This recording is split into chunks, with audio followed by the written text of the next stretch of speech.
All right, welcome into the latest edition of the Walkout. Paul Dehner Jr. of The Athletic, Jay Morrison, Pro Football Network, coming to you from really the only place we could come from you here tonight, Jay, and that's the Bengals media workroom, because this is where we've been spending all of our time over the last 3 days as we crank out all of this content, of course, brought to you by BetMGM Sportsbook at the Banks.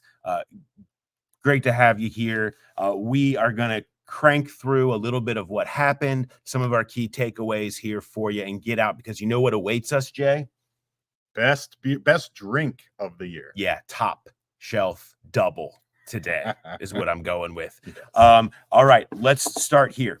Let's just start with this. We are going to give you a little bit of what happened today. We have the picks. All right, so we had the fourth round, Eric All, tight end out of Iowa, 115 overall on that pick. You know, Eric All, a guy, injuries are kind of in the story here, but you know better, Jay. King of Fairfield, high school buddy, local boy makes good. I mean, you give me the scouting report on Mr. Fairfield. Yeah, I don't know about buddy. I've never met the guy, but he has to be a good guy. He went to Fairfield High School. Odd that I'm wearing a Hamilton shirt. That's where my kids went, but I did go to Fairfield High School, just like Eric. Everything that they like in a guy, it's Eric. He was a captain at Michigan, 4 years at Michigan, had a back injury, left on kind of messy terms, went to Iowa, was playing well at Iowa last year, and then ACL injury. So he's still repairing the ACL injury. He says it's great. The Bengals, Dan Pitcher, offense coordinator, said that they feel good about him being ready, for training camp, for the start of the season. We'll see where that goes. But he is, right now, of all the tight ends on the roster, the most complete tight end they have. He's not just a blocker like Drew Sample. He's not primarily a pass catcher like Mike Gesicki or Tanner Hudson. He can do it all. Well, I mean, obviously he's got to grow into that role as a pro, but they like everything about him, which is why they took him with a knee injury in the fourth round. It is. And, you know, maybe he is the most complete guy. Maybe it comes along great, but, kind of an early tight end shot that not necessarily everybody saw coming. But guess what? We're not done talking about tight ends yet. We're just getting started.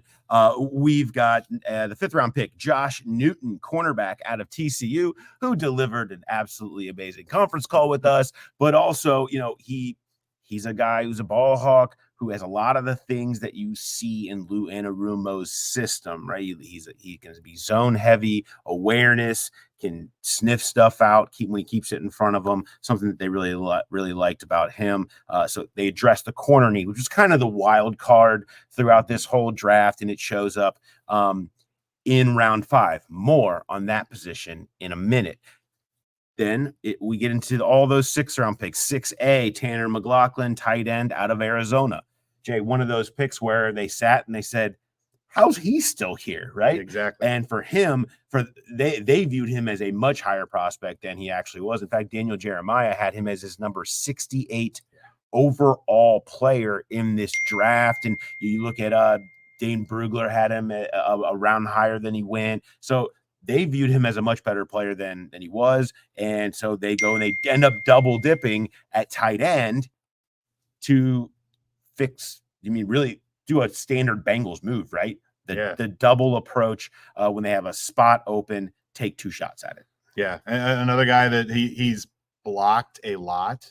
I don't know. I don't want to say he's a complete tight end like Eric All, because the reports on him was kind of hot and cold as a blocker, but he's not unfamiliar to it. And again, there was a lot of people that when they picked All, that wanted them to take him instead of All. So they get both of them. Classic Bengals double up. Hadn't taken a tight end since 2019. They take 2 in the span of about an hour. Yeah. 6B, Cedric Johnson, defensive end out of Ole Miss. 6th round edge rusher, has some production there. Hoping that pans out. We see a bunch of those. After that, 7A, Dejon Anthony, also out of Ole Miss, his teammate 10 picks later. A cool story, a guy who's really self-made. He was at Liberty. He was at Shepherd originally, walk on. Then he made his way to Liberty, walk on. Then he gets himself to Ole Miss, and he has a breakout year, and now he gets drafted. Talk about earning it. So here's a wild connection for you. How about this? Basically undrafted corner, could be a slot corner from Ole Miss coming to the Bengals. Maybe he'll live in Mike Hilton's pocket just a little bit. The connections there are quite stunning, actually. And the Bengals finish up with finally addressing interior offensive line there in round 7 with Matt Lee, a center out of Miami. Jay, notable as well what wasn't taken. Running back, linebacker, not interior offensive line until Matt Lee in 7B. Punter, all of those non-starters despite 10 picks. Yeah, and I mean, they're upstairs right now working the phones, trying to get some undrafted guys. You see these running backs come from undrafted free agency all the time. So maybe that was their plan. They didn't see one they liked. It's probably not a hard sell to ask a running back to come here and play with Joe Burrow. So we'll see how many of those guys they bring in. Am surprised they didn't go after offensive line on the interior before Matt Lee. Might be a mistake because the depth there is suspect right now. Certainly, you got to ask questions about what's happening in there right now. I mean, if something happens to Karras, something happens that Cody Ford is here. Okay, I get Jackson Carman's still here. Trey Hill's still here. If that does anything for you, but it seemed like a perfect spot in the draft that had a bunch of interior guys. It seemed to be deep at that spot. They didn't like any of them. None of them were any good. It's just hard to me to believe that there wasn't one addition made there over the entire thing. It's kind of this year's tight end last year. Yeah, last year, all those tight ends. You didn't like any of them. It just didn't work out, and they ended up not taking any until the Matt Lee kind of pick right there at the very end. Sorry, Matt Lee. It's just kind of look 237. I mean, look, I know everyone. Brock Purdy. I hope that Matt Lee has Brock Purdy's career. That would be great for everybody. Masterclass by Zach Taylor, by the way, of answering questions about Matt Lee, because you could tell he wasn't too well versed. That's the scouts pick there. They are all in on those guys. He talked about his well-rounded game, and it is a interesting spot. You bring in a guy from a big school like Miami that had some success recently, and he gets to learn under Ted Karras. So you never know. That's a guy that could bubble up and end up being a depth piece for you, but just really surprised they didn't go after it sooner. No question. There was some news today that also came out of our final press conference with Zach Taylor, and that was we got the plan. Yeah. We got the plan to Dax Hill. We got the plan to Dax Hill, and basically he's now in the corner room, and he's going to compete at corner. That includes outside corner. The lights are now going to go off. This is when you know you've been at the draft too long. When the lights start going off on you in the media room, you know it's problem. You're living the real life with us right now, okay? This is what it is. This happens to me every day during the regular season. I'm the last one out. This is the sign that you have stayed too long. You are working too hard. So we were talking Dax Hill. We know he's going to move into the corner room, slot corner, outside corner as well. Kind of start with that on the outside. Lou Anarumo called it. We're going to get his sea legs out there and spread them out and see how it goes. And so you're going to see him do that, and they're going to see where it's at, which really says OTAs, this offseason program, is a great chance to see what Dax can do out there. And then they can come back in camp with a more targeted plan of exactly what that looks like in that mix. But look, he said he's going to compete. Think he can start? I do think he can start. So there you go. Dax Hill in the competition to start at either one of those cornerback spots. You also got a reaction to the Trey Hendrickson trade request, which was basically the reaction we already knew about the Trey Hendrickson trade request. Zach saying, you let Trey voice his concerns. I'm listening. You got an open ear to him. I love Trey. I told Trey that. We want Trey to play here next year for us. He's going to play here next year for us. He's going to have success, and we're going to have success, and I'm excited for that. That's what it's going to be. Yeah. There's no other option there. Trey renegotiated just last year. It's not going to change. He is going to play. Not a soul on this earth, including Trey Hendrickson, thinks he's going to retire. That's just not a thing that's going to happen. He's going to show up here. He's going to make his $16 million, and everyone's going to be very, very happy about that. All right. Before we move on, got to tell you all these picks we just talked about, all this stuff that we're talking about with the draft, how much time we spent here, how much time you've spent here. Great opportunity to break it all down in detail about how it went down. And that is going to be on Tuesday night, 7 o'clock at Nation Kitchen and Bar on the Banks. Me, Jay, Marcello, Mike, Potts, Bengals director of college scouting, is going to join us, and we're going to tick through all of this stuff, some of the big themes, how they got there. These guys worked so hard over the course of a year. They have a million stories on these guys and why they were sold on them and how they ended up Bengals, and we're going to talk through all of them with you, and then we're going to hang out afterwards. We'll take some of your questions. We will be doing some drinking afterwards just to hang out a little bit. Yeah. And to make sure we get that off of our chest and hang out. So come hang out with us. We'd certainly love to see you down there at Nation. It's going to be a blast. All right, let's quickly tick through a couple of segments. And then look, I don't know if you can hear the speed in our voice. We can taste the best drink of the year, but we're going to tick through some segments here for you. Main takeaway for you from this draft in a sentence within an explanation. This draft was not about 2024. This 2024 draft was about 2025. I don't know that you're going to see a guy. I don't know. There was a guy they could have taken that would possibly start this year. And it just feels like they're building the foundation for the future, not by any means giving up on this year, but they've got a good roster. But you've got Trey Hendrickson, Orlando Brown, Joe Burrow, soon to be Jamar Chase. You've got these massive contracts out there. You need to start hitting on these guys and kind of refurbishing the pipeline, getting some guys in that can learn this year. They're not going to sit the bench. It's not going to be redshirt years, but they're going to ease them in and they're going to see what they can do. And they're going to grow into their role. And then they're going to be major players next year. That felt all along from Marius Mims at pick 1 all the way through. It felt like there was more of an eye on 2025 than 2024. All right, I have a takeaway, and it's the exact opposite of yours, Jay. It is that this draft was about 2023.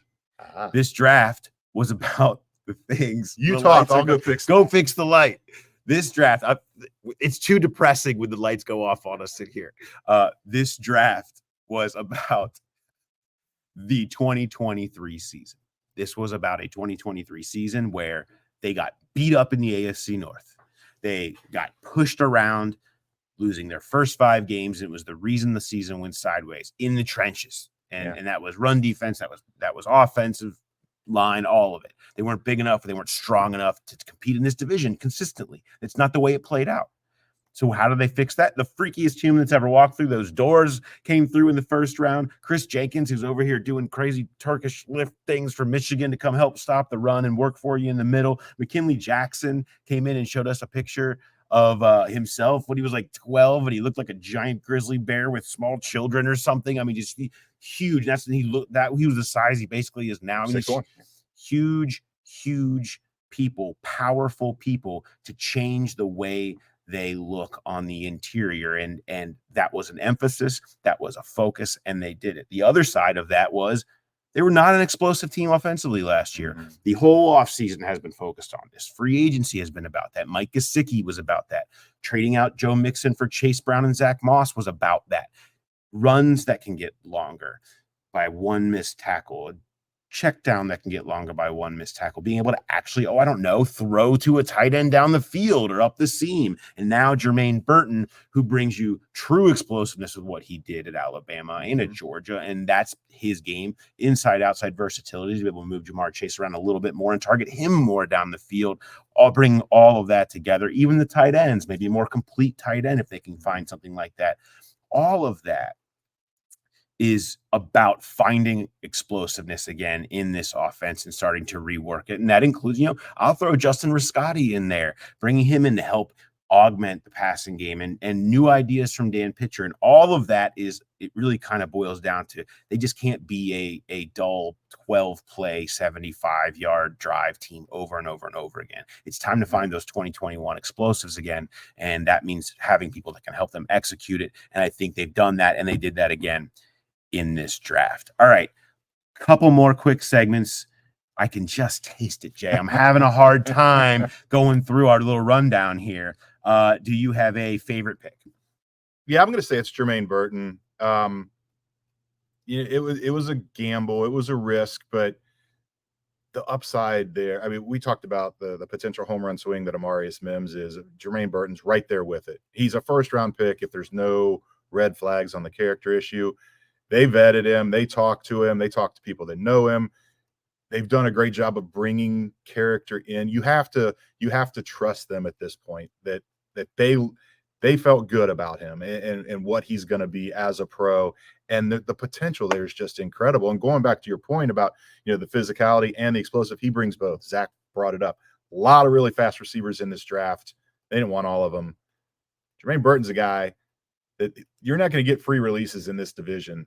Those corners are going to fight you, and he can fight through contact. He can take the top off of a defense and have home run plays, playing through contact, playing through coverage.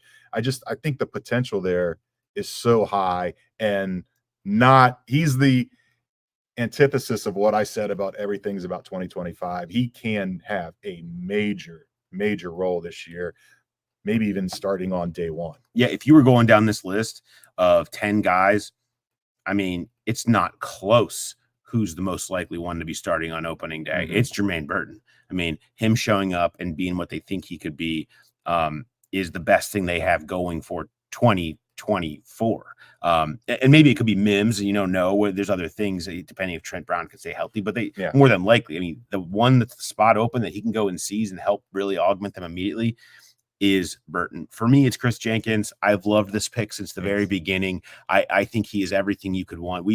He came into this room. They kind of brought him in. This is a new thing this year where they brought some of the picks in rather than have some kind of a stuffy press conference setting or whatever. He just came in and just kind of kicked it right here behind us in the media room. Held court. And you can instantly see the charisma, the Riz. We got Riz right back there. We got Riz by Chris Jenkins.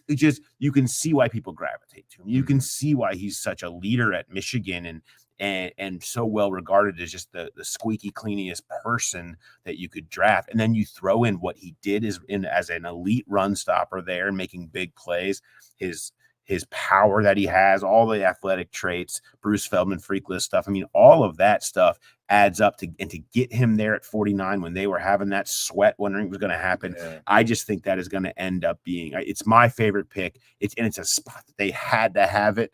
I mean, that just feels like such a great, I think in 2 years, he is the voice of that defense in that locker room. You can already feel how that could be the case. He's just absolutely got that about him. All right, let's see. Let's go down draft stat. Do you have a best draft stat? Jay's always got stats. Yeah, I touched on it before the draft, and I didn't think it was going to play out. I had written about how 5 of the last 7 drafts, 15 of the last 25, they had drafted college teammates, and only the Patriots had done it more often than they had in those last 25 years. And it was, you'd think, a lot of Michigan guys, maybe a Washington tackle and a Washington receiver. There was a chance again, and then you get to late today, and they hadn't done it, and then boom, back-to-back players from Mississippi. So they do it again. 6 out of the last 8 years they've drafted college teammates. 16 out of the last 26. Talked to Mike Potts about this last week, and we'll probably talk to him about it again Tuesday night. It's not a total coincidence. The questions they ask these guys when they talk to them, watching the film, other guys pop off. Lou even talked about it when 2 years ago watching Dax Hill, last year watching DJ Turner, they saw Chris Jenkins. They were making notes on Chris Jenkins. They asked these guys, if we draft you, who's one guy you would bring with you? Mm-hmm. And they get some intel that way about who's the most respected guys on that team. And it's kind of a fluky thing. It's not like it doesn't happen anywhere else, but it happens a lot here, and it's not coincidence. No. And mine's kind of a piggyback off of that, Jay. And that is that of Zach Taylor's 12 first and second round picks, they've come from 7 schools. So, I mean, and 6 of those have played in the national title game over that span. The big programs that play in the biggest games, the players that were leaders there that understand what winning football and winning cultures feel and look like. They want to bring those guys in that knew how to cultivate it to be part of this one here. And that's been the case. It was the case again here, Georgia, Michigan, even at Jermaine Burton, the 3rd round in Alabama. Those schools, do you know the one that hasn't played for a national championship that includes that? I do. Yeah, you do. Yeah, you do. Cam Taylor-Britt, Nebraska. So it doesn't even count because it's Zach's school. So he's just tapping into it anyway. But I mean, it's Washington, Alabama, LSU, Clemson, Michigan, Georgia. You've seen the players continue to come from there because it's programs that they're comfortable with. Even Josh Newton, 5th round pick, TCU, played for a national title 2 years ago. Absolutely. All right. Before we get to wrap this up with our grade, I want to remind everybody BetMGM Sportsbook at the Banks offers a one-of-a-kind experience with these standout features: 350 square foot video wall. They got 3 in-person wagering windows, 14 self-service kiosks, a fully covered outdoor patio and seating and TVs, and an exclusive VIP lounge. Look, you're going to be down there hopefully on Tuesday to come out, hang out with us. Think about that for your next event, because it's a great place to do it. You can do your private event at BetMGM Sportsbook. The VIP lounge is designed to cater to sports enthusiasts that are seeking unparalleled gaming and entertainment experience. Includes your very own private bar, which who doesn't want that? State-of-the-art screens, luxurious seating, VIP lounge. It's the fusion of high-end sports entertainment and culinary excellence. So go check out BetMGM at the Banks. All right, let's wrap this up. The only way any draft coverage can be wrapped up, we got to grade it, right? If you don't grade it, then you didn't cover it, okay? Jay, grade. I want to take the easy way out and say incomplete because of what I said before, where we're not going to really know how good this draft was until next year, but that's always the case. You always technically should wait a couple years to grade a draft, but if you need an instant grade, I'm going to go B+. I like a lot of what they did. A lot of what they did felt obvious. The positions, even some of the players they targeted felt like they could be guys, but the little bit of a gamble on Mims, the little bit of a gamble on Burton, and the big omission of not addressing the interior of the offensive line can't go in the A range. I'll go B+. I do like what they did in this draft. Yeah, I think for me, it's a similar feeling. I think that the Burton gamble it's the defining pick of this draft, in my opinion. It's the one that I think that we'll look back when we grade this, because there's a lot of stuff that you understand and can get and feels it's the wild card. It's the biggest swing. I mean, Mims is a big swing, but you get it. I mean, you're talking about the potential of an all-pro tackle. There's so much upside there. Yeah, there's stuff, but I mean, everybody understands that.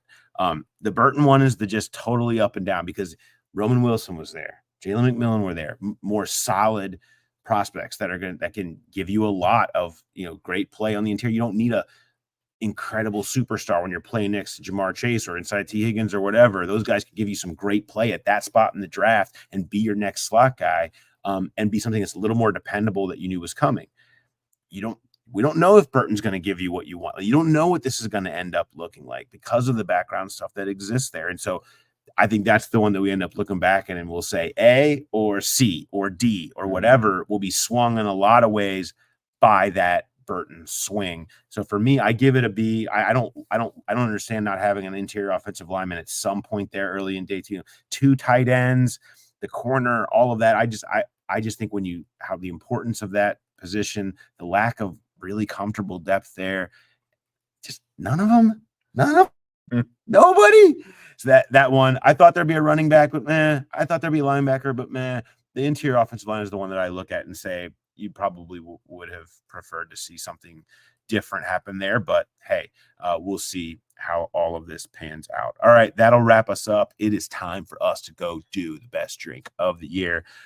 Thank you to all of you that have come along with the Growler as we have kind of started this new experiment. Really, draft season for agency was kind of the initial run for us, and so many of you have followed as we've gotten back together here to do this thing, and we're just beginning. Like, the draft season was just us tipping our toes in the water. So much more is going to be coming once we get into the off season and really into the season and take off, and we're really looking forward to it. But I just really want to take this moment as we kind of reflect on our draft coverage to thank all of you that have kind of come along to the Growler with us, because it's been a pleasure to see how many people have been into this as we have kind of started doing this. But come celebrate with us. Come celebrate on Tuesday at Nation Kitchen and Bar. We'll be down there. Have some drinks with us afterwards. We'll talk Bengals and everything else, and you can listen to Mike talk about ticks. It's just gonna be a blast. So we'll come have a drink, have some food, and we can't wait to see you. So thanks everybody for listening, and we'll talk to you next time. Have a good one.